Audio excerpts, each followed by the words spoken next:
Bismillahirrahmanirrahim. Bermula ketahui olehmu bahwa yang dikatakan sifat itu apa, Tuhan itu apa, zat itu apa, hamba itu apa, Muhammad itu apa, manusia itu apa. Syekh Siti Jenar dikabarkan pindah ke desa Krendawasa setelah berhasil menegakkan ajarannya di Cirebon dan beberapa daerah lain di sekitarnya. Ajarannya, yang berbeda dengan tatanan lama itu diajarkan kepada pengikutnya melalui 8 ajaran. Melalui 8 ajaran, itu, tampaknya telah mempermudah pengikut Syekh Siti Jenar dalam memahami pemikiran dan pandangannya, terutama tentang manusia sebagai wakil Allah, serta pandangan hidup dan mati. Melalui 8 ajaran itu, pengikutnya tampak begitu teguh dan konsisten dalam menegakkan ajaran gurunya. Siang dan malam hari, mereka berpikir bagaimana cara menjadi wakil Allah sebagaimana yang ditegaskannya di dalam kitab Al-Quran.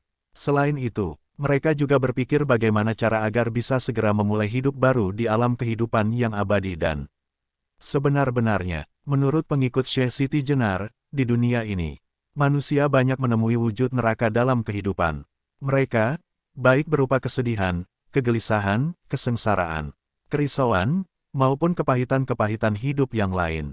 Hal ini tentu berbeda dengan yang nantinya mereka alami di alam kehidupan yang abadi dan sebenar-benarnya. Di alam sana, mereka tidak akan menemui wujud neraka, melainkan hanya menemui wujud surga yang penuh dengan kenikmatan dan kebahagiaan, serta hidup mandiri, tanpa memerlukan campur tangan Allah sebagai penentu kehidupannya. Syekh Siti Jenar berpendapat bahwa di alam akhirat nanti, sesudah nyawa dicabut, manusia tidak lagi dilanda kerusakan apapun, hidupnya tenang bahagia dan tidak memikirkan apapun pun. Ia tidak memikirkan Allah, karena telah hilang tanggung jawab Allah untuk mengurus manusia. Bagi Syekh Siti Jenar, Allah adalah zat yang hanya muncul di alam imajinasi.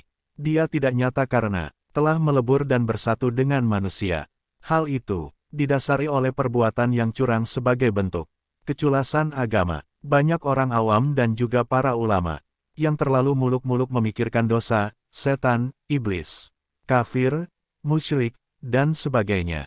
Mereka tidak menyadari bahwa sebenarnya angan-angan dan pikiran itulah yang menarik mereka sehingga terjerumus ke dalam neraka di dunia. Akhirnya, mereka tertimpa masalah, kesusahan, kegelisahan, kerisauan, dan sebagainya. Karena itu, Syekh Siti Jenar sangat merindukan saat-saat ketika ajal menjemputnya, ketika memulai hidup yang baru, di alam kehidupan yang abadi dan sebenar-benarnya. Alam inilah yang juga disebut sebagai alam akhirat, yang keadaannya indah tiada terbayangkan, tiada kenal lelah, tiada kenal waktu, tiada kenal arah, serta tiada kenal warna. Merah, hijau, putih, kuning, hitam, ungu, dan biru.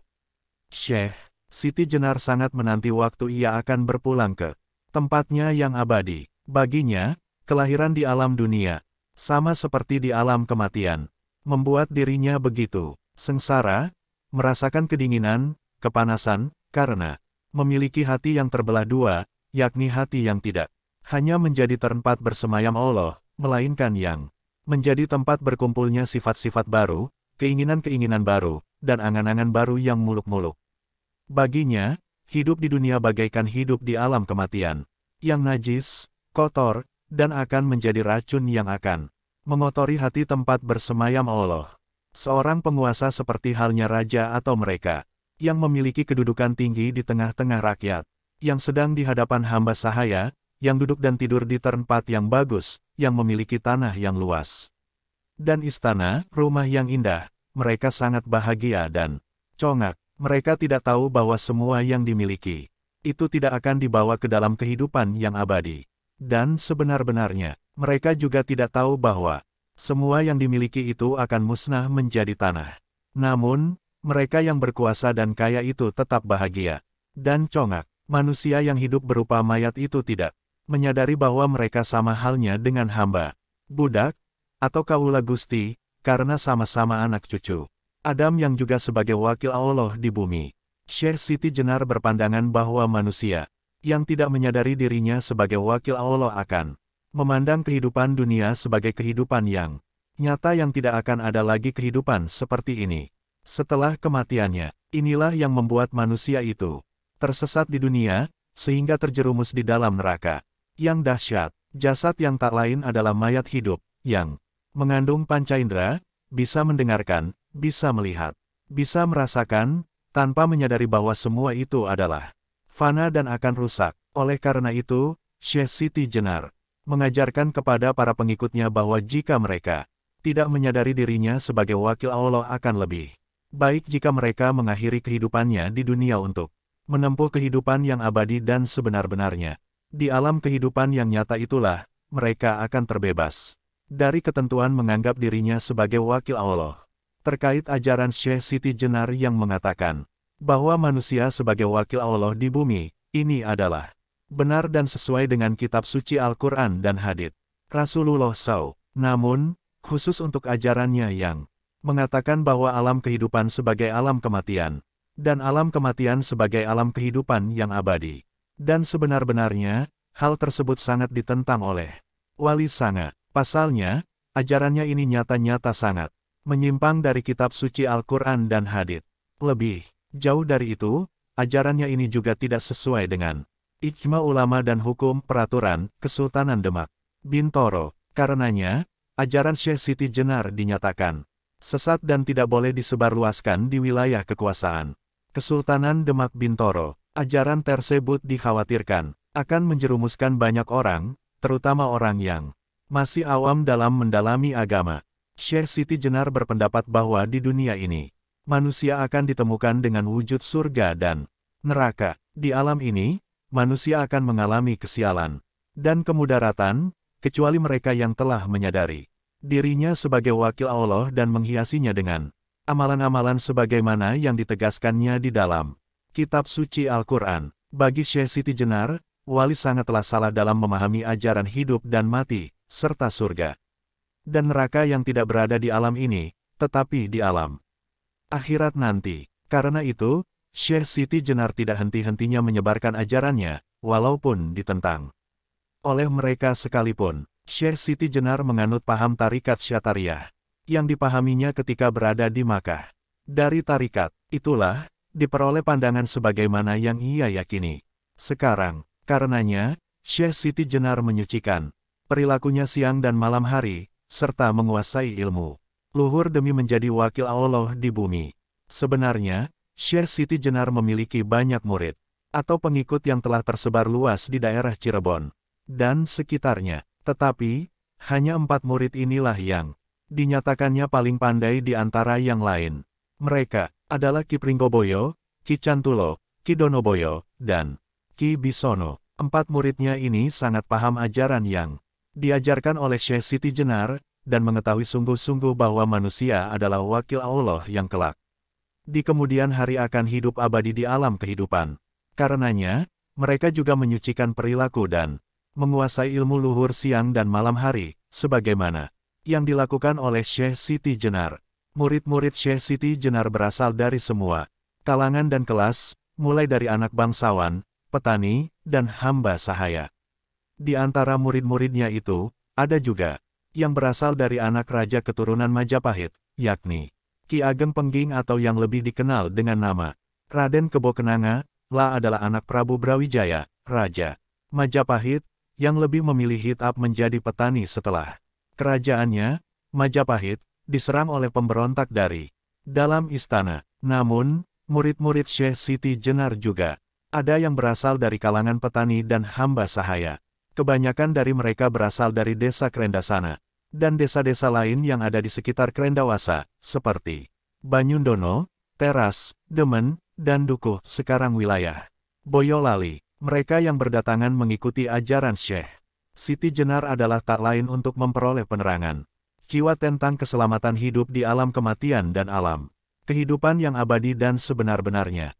Kepada murid-muridnya itu, Syekh Siti Jenar mengajarkan ajaran secara bertahap yang secara garis besarnya terdiri atas 8 ajaran yang berurutan.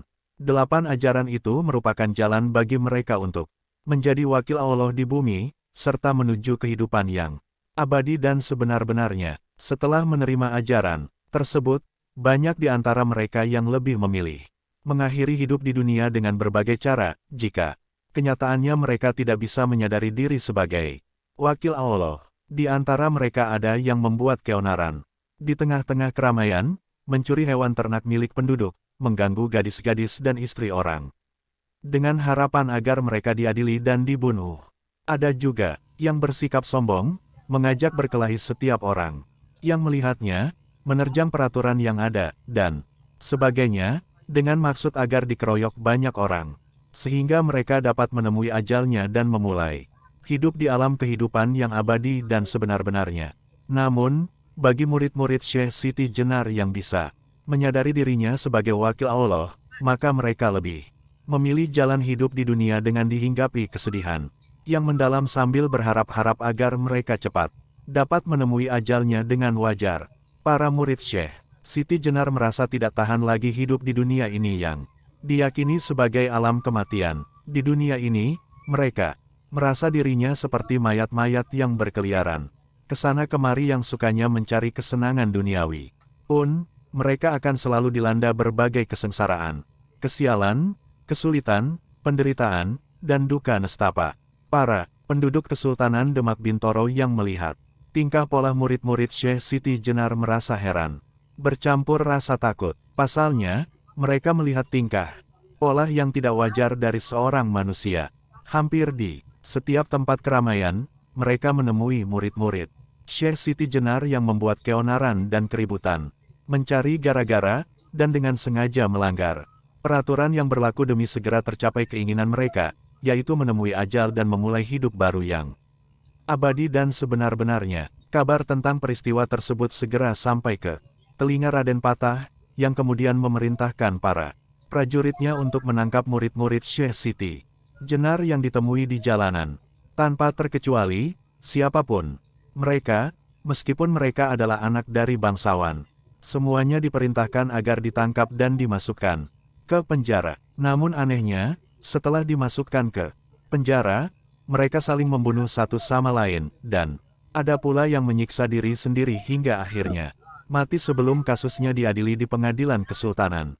Guna mengetahui maksud murid-murid Syekh Siti Jenar membuat keonaran dan bertindak demikian, maka Syekh Siti Jenar memerintah prajurit-prajuritnya untuk mencari murid-murid Syekh Siti Jenar yang dipandang tidak wajar sebagai seorang manusia untuk dimintai keterangan yang jelas. Prajurit-prajurit yang ditugasi oleh Raden Patah untuk menangkap murid-murid Syekh Siti Jenar akhirnya berhasil menjalankan tugasnya. Setelah bertanya kepada murid-murid Syekh Siti Jenar tentang alasan mereka bertingkah pola yang tidak wajar, mereka menjawab dengan kata-kata yang tidak sopan bahwa mereka sedang mencari jalan menuju kehidupan yang abadi dan sebenar-benarnya, karena mereka sudah tidak tahan hidup melihat mayat-mayat berserakan dan wujud neraka di alam kematian. Mereka juga mengatakan bahwa mereka ingin hidup abadi. Murid-murid Syekh Siti Jenar memandang bahwa semua manusia yang hidup di dunia atau alam kematian ini, tak terkecuali Raden Patah, Pati Diandipati Wassalam,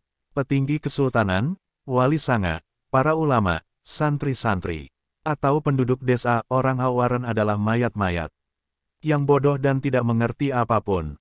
Mayat-mayat itu juga tidak mengerti bahwa manusia sebagai wakil Allah di bumi serta tidak mengerti tentang hakikat hidup dan mati. Meskipun demikian, mayat-mayat itu menyembah Allah, zat yang mereka anggap sebagai Tuhan, padahal Tuhan itu telah menyatu dan melebur di dalam diri mereka. Keyakinan dan pendirian murid-murid Syekh Siti Jenar itu mendorong mereka melakukan segala cara untuk dapat sesegera mungkin menemui ajal mereka.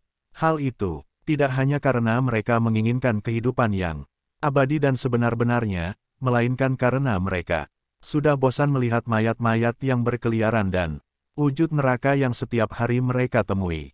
Tujuan terpenting dari semua tindakan yang mereka lakukan itu adalah untuk mencapai kehidupan hakiki yang hanya bisa diperoleh sesudah menemui ajal.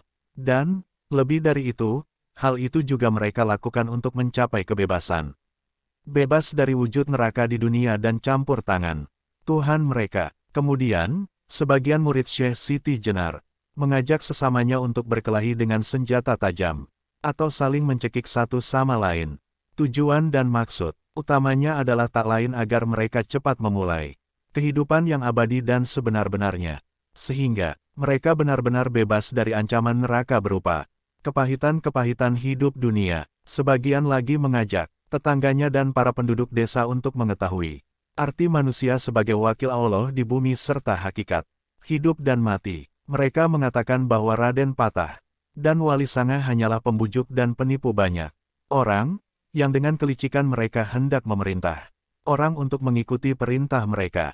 Mendengar pandangan dan tingkah pola murid-murid Syekh Siti Jenar tersebut, Raden Patah menjadi sangat gelisah. Setiap hari, ia menerima kabar dari rakyat yang melaporkan ke istana kesultanan bahwa di daerah-daerah tempat mereka tinggal banyak murid Syekh Siti Jenar yang mengamuk dan membuat keonaran, mengganggu, serta mengajak berkelahi tanpa alasan yang jelas. Mereka ingin dikeroyok oleh penduduk desa agar segera mati, seperti orang yang memenuhi nazar. Raden Patah juga menerima laporan dari Patih Dian Dipati Wassalam dan petinggi daerah-daerah adik kuasa bahwa ada seorang ulama yang sangat alim, yang tidak menginginkan apa-apa, selain dibunuh oleh para tetangganya agar dapat mencapai ajal.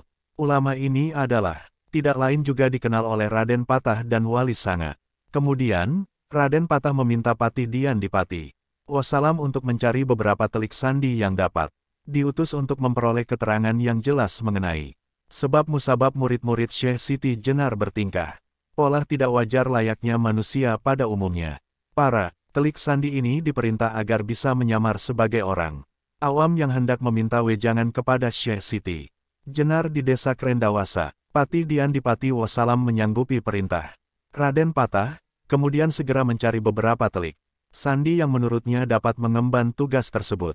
Patih Dian Dipati Wassalam menunjuk 4 telik sandi kesultanan untuk diutus ke rumah Syekh Siti Jenar di desa Krendawasa guna menyelidiki seluk-beluk ajaran dan murid-murid Syekh Siti Jenar. Ketika Syekh Siti Jenar mendengar kabar bahwa salah seorang keturunan petinggi Majapahit, Ki Ageng Pengging, menganut kepercayaan yang sesuai dengan pemahaman sufinya, maka segeralah berangkat Syekh Siti Jenar menemui Ki Ageng Pengging di desa Pengging.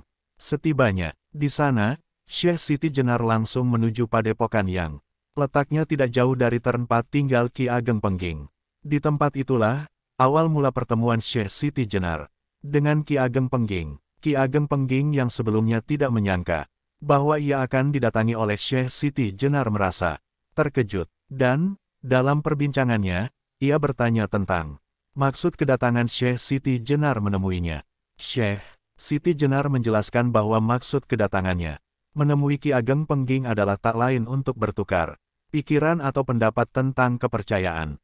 Ki Ageng Pengging sepertinya merasa sangat bangga didatangi oleh Syekh Siti Jenar yang tak lain menurutnya adalah wali agung sebagaimana yang digembar-gemborkan oleh penduduk desa Krendawasa selama ini.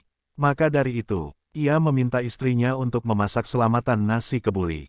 Pada malam harinya, sambil menantikan masakan matang, Syekh Siti Jenar dan Ki Ageng Pengging saling bertukar pikiran atau pendapat tentang kepercayaan yang mereka anut. Kebetulan, mereka menganut kepercayaan yang berbeda. Syekh Siti Jenar menganut kepercayaan Islam dengan pandangan sufi, sedangkan Ki Ageng Pengging menganut kepercayaan Buddha. Namun, dari pertukaran pikiran atau pendapat ini, sepertinya ditemukan benang merah yang pada akhirnya menyatukan antara mereka berdua. Saat bertukar pikiran atau pendapat, Syekh Siti Jenar menguraikan tentang ajaran Islam dan hubungannya dengan pandangan sufi yang dianutnya.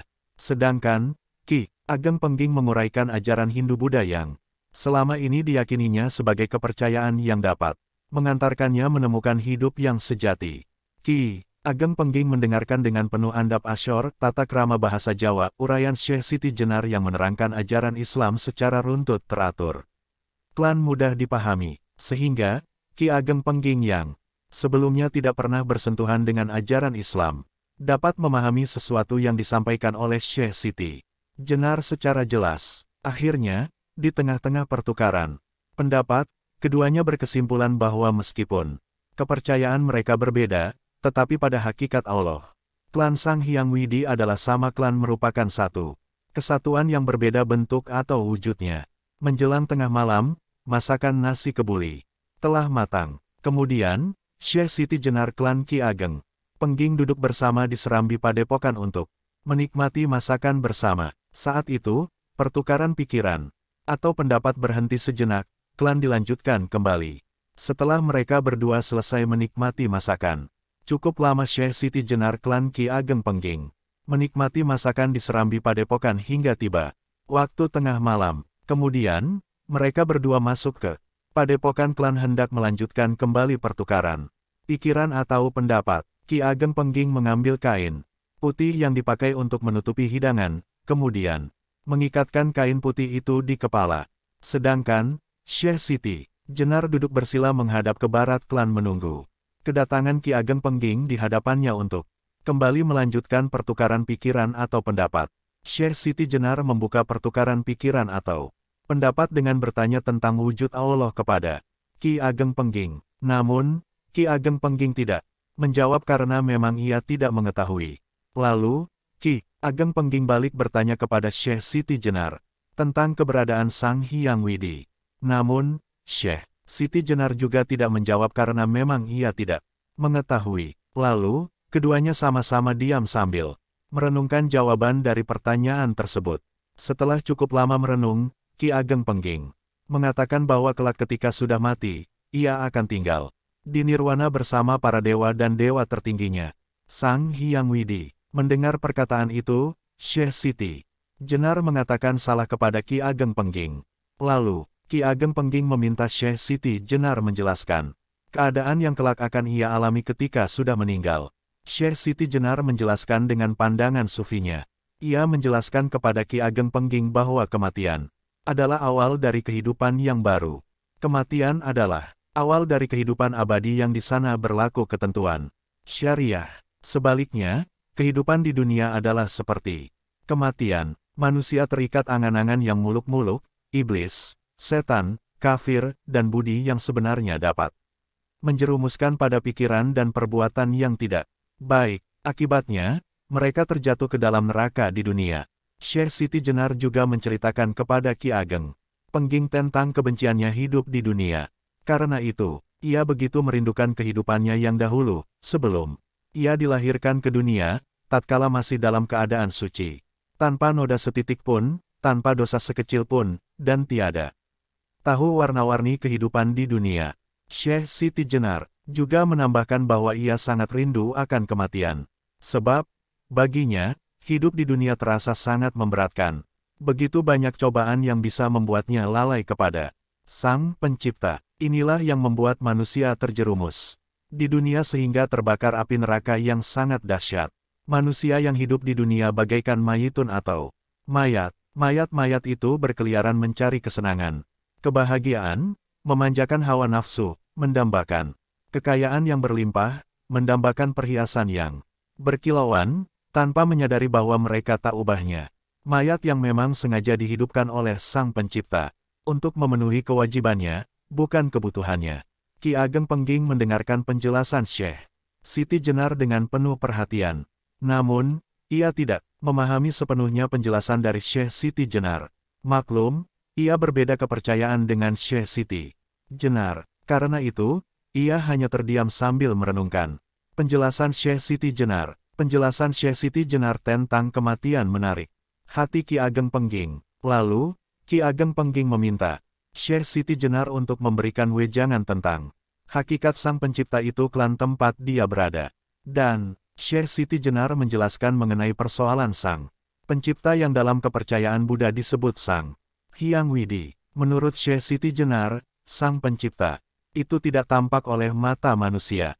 Dia tidak berada di sana klan di sini, melainkan berada di dalam diri setiap manusia yang memiliki 20 sifat, layaknya sifatnya yang tersebut di dalam kitab suci Al-Quran, yaitu wujud, ada, kidam terdahulu, baka, kekal, muhalafatuhu lil hawadits. Berbeda dengan segala yang baru, kiamuhu binafsih. Berdiri sendiri, wahdaniyat, satu, kudrat, kuasa, iradat.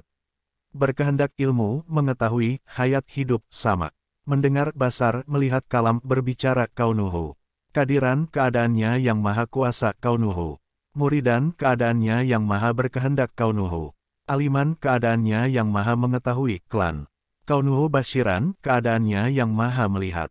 Ki Ageng Pengging masih tidak memahami penjelasan Syekh Siti Jenar. Karena itu, ia terus berpikir klan bertanya mengenai sang pencipta atau yang lebih dikenalnya dengan sebutan Sang Hyang Widi. Syekh Siti Jenar memberikan penjelasan dengan mengaitkannya pada pemahaman sufi yang dianutnya. Menurut sebuah literatur, Syekh Siti Jenar memberikan penjelasan kepada Ki Ageng Pengging selama 7 hari 7 malam. Akhirnya, Ki Ageng Pengging menemukan pemahaman bahwa antara kepercayaannya dengan kepercayaan Syekh Siti Jenar pada intinya adalah sama. Adapun yang membedakan hanyalah praktik ajaran atau pengalamannya. Setelah Ki Ageng Pengging menerima wejangan dari Syekh Siti Jenar, lambat laun, sifatnya berubah mengikuti sifat Syekh Siti Jenar. Layaknya Syekh Siti Jenar kedua, ia pun menjadi orang yang rendah hati dan sangat cerdas dalam berkata. Lebih dari itu, ia juga menjadi tahu tentang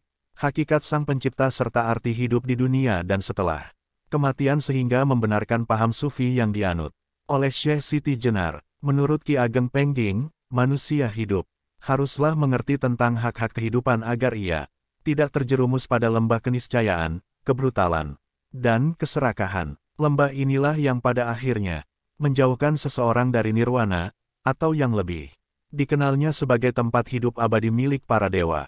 Sebagai hamba, Ki Ageng Pengging meyakini bahwa hilangnya nyawa adalah awal dari kehidupan di nirwana, yang abadi tanpa tersentuh kehampaan.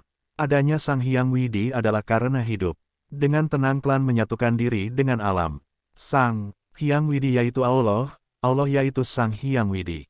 Keduanya tiada perbedaan, hanya penyebutan namanya yang berbeda. Ya, dia menyatu dengan diri saya. Maka, ketika saya memanggil atau mengingatnya, dia selalu ada dalam diri saya. Sebaliknya, ketika saya lupa dengannya, dia tetap telah berada di dalam diri saya. Demikianlah, menurut Ki Ageng Pengging, di alam dunia yang fana ini, di mana saja berada, yang ada hanyalah manusia. Sang Hyang Widi atau Allah sudah menyatu dengan diri manusia. Dia tidak dapat berkeliaran di mana saja, sebab yang demikian itu adalah salah penafsiran. Ki Ageng Pengging berani melahirkan tekad bahwa Sang Hyang Widi atau Allah yang biasa disebut-sebut dalam doa atau zikir itu tidak ada, karena sejatinya dia telah menyatu dengan diri manusia. Sang Hyang Widi atau Allah yang demikian itu hanyalah bayangan dalam pikiran manusia. Manusia sama dengan Sang Hyang Widi atau Allah. Ia memiliki sifat yang jumlahnya mencapai 20. Layaknya sifat Sang Hyang Widi atau Allah.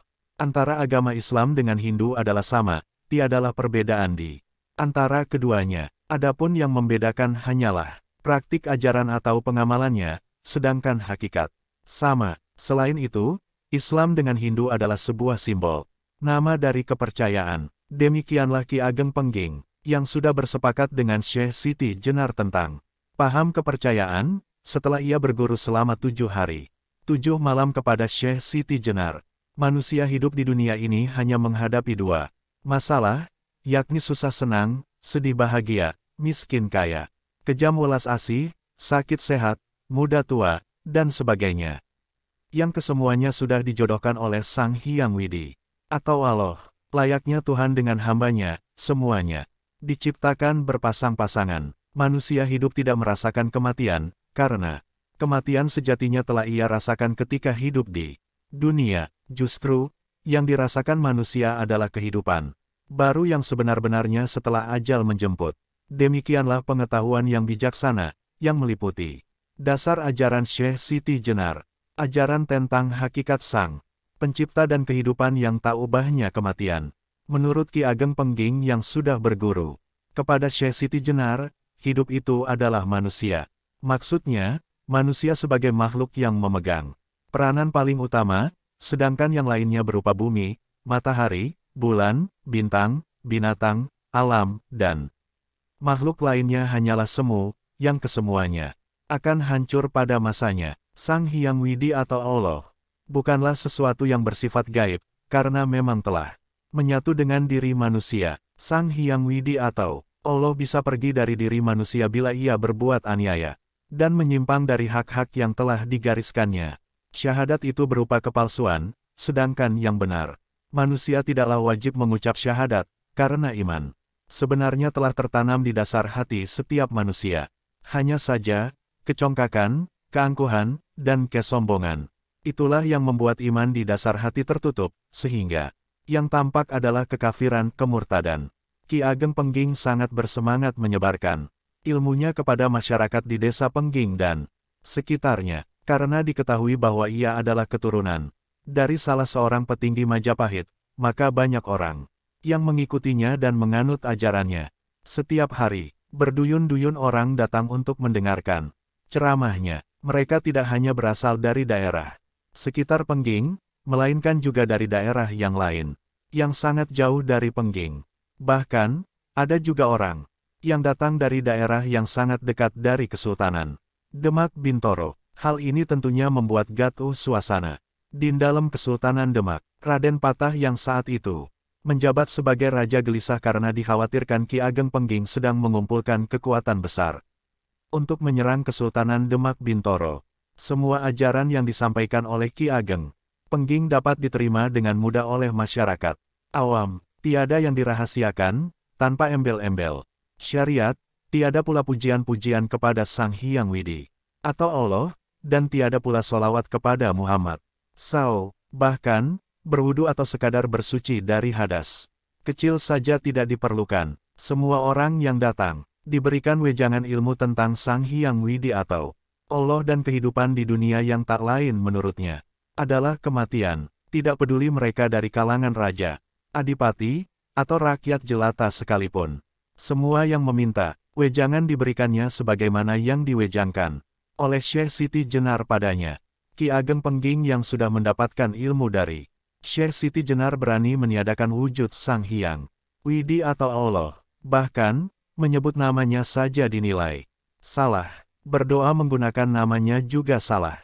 Manusia tidak wajib mengucapkan syahadat, berdoa, dan berzikir menggunakan namanya. Ki Ageng Pengging adalah seseorang yang mencintai kehidupan duniawi. Baginya, nirwana adalah tempatnya.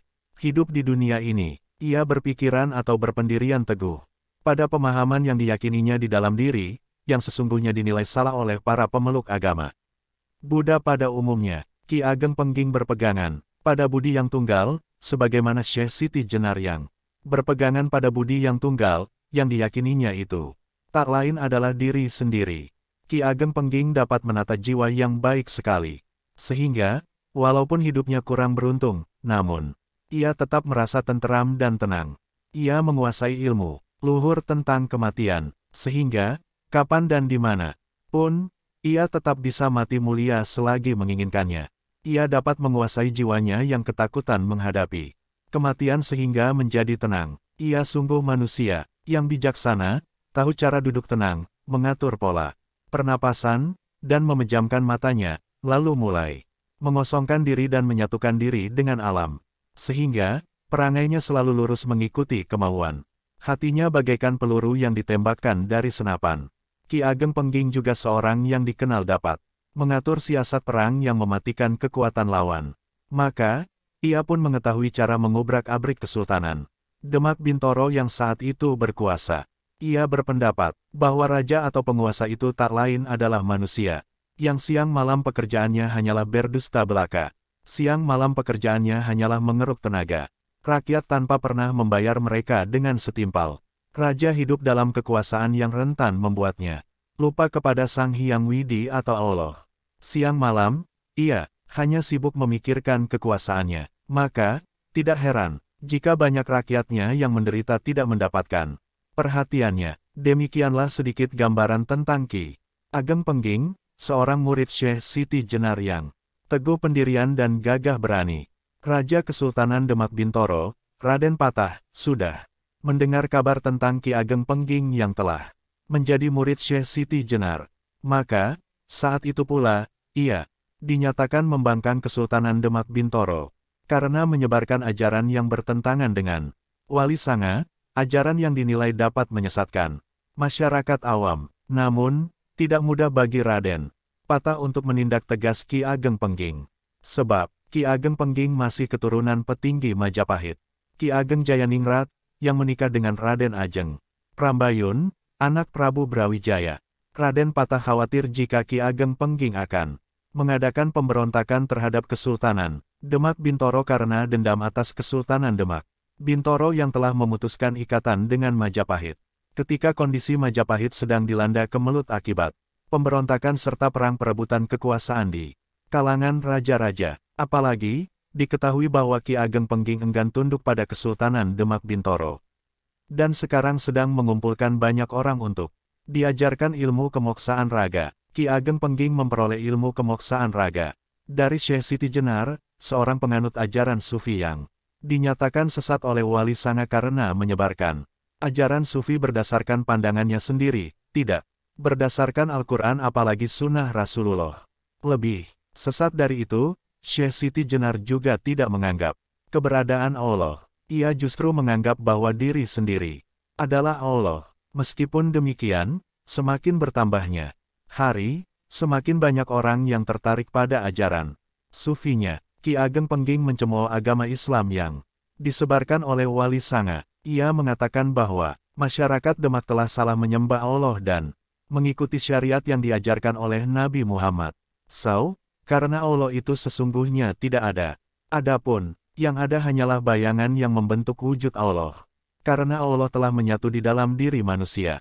Bersama Syekh Siti Jenar, Ki Ageng Pengging memakai ajaran ini untuk menghalang-halangi langkah Wali Sanga yang menyebarkan agama Islam. Mereka berdua tak ubahnya musuh yang ikut merintangi serta mempersulit penyebaran agama Islam di daerah masing-masing. Raden Patah marah besar mendengar kabar tersebut dari para telik sandi. Segera, ia memanggil Pati Dian Dipati Wassalam dan penghulu Ketibanon untuk menghadap kepadanya. Setelah berembuk dengan Pati Dian Dipati Wassalam dan penghulu Ketibanon, Raden Patah memutuskan untuk memerintah 2 orang tentara kesultanan agar pergi ke Pengging menjemput Ki Ageng Pengging. Setiba di Pengging, 2 orang tentara kesultanan itu langsung menemui Ki Ageng Pengging dan menyampaikan maksud kedatangan mereka di padepokan yang setiap hari dijadikan tempat mengajar ajaran Ki Ageng Pengging. Setelah dipaksa menghadap ke Kesultanan Demak Bintoro, Ki Ageng Pengging tetap menolak dan bersikukuh tidak berkenan menghadap ke Kesultanan Demak Bintoro. Maka, 2 orang tentara itu pulang dengan tangan hampa. Setibanya di istana Kesultanan Demak Bintoro, mereka melaporkan semua jawaban dan tanggapan Ki Ageng Pengging kepada Raden Patah. Terkejutlah Raden Patah dan Wali Sanga yang mendengar sesuatu yang disampaikan oleh 2 tentara tersebut. Menurut mereka, penolakan Ki Ageng Pengging untuk menghadap ke Kesultanan Demak Bintoro adalah bentuk pemberontakan terhadap Kesultanan Demak Bintoro. Raden Patah segera memanggil kembali Pati Dian Dipati Wassalam dan penghulu Ketibanon untuk diajak berembuk sehubungan cara membujuk Ki Ageng Pengging agar segera menghadap ke Kesultanan Demak Bintoro. Pati Dian Dipati Wassalam memohon restu agar ia sendirilah yang diberikan amanat untuk membujuk Ki Ageng Pengging. Raden Patah memberikan restu, klan akhirnya berangkatlah Pati Dian Dipati Wassalam ke Pengging dengan diiringi 3 orang pengawal. Setiba di Pengging, Pati Dian Dipati Wassalam langsung menuju padepokan tempat Ki Ageng Pengging mengajarkan ajarannya. Saat itu, Ki Ageng Pengging sedang duduk di balik tirai atau selambu. Pati Dian Dipati Wassalam memberikan salam beberapa kali, namun tidak sekalipun dijawab oleh Ki Ageng Pengging. Akhirnya, setelah menunggu lama, Pati Dian Dipati Wassalam memberanikan diri menyingkap tirai kelambu yang menghalangi pandangannya terhadap Ki Ageng Pengging. Dan, terkejutlah Pati Dian Dipati Wassalam yang melihat cahaya bagaikan bulan purnama yang terpancar dari dalam diri Ki Ageng Pengging. Lalu, Pati Dian Dipati Wassalam menyampaikan maksudnya, meminta Ki Ageng Pengging agar menghadap ke Kesultanan Demak Bintoro. Ki Ageng Pengging tetap bersikukuh pada pendiriannya. Ia tidak ingin menghadap ke Kesultanan Demak Bintoro.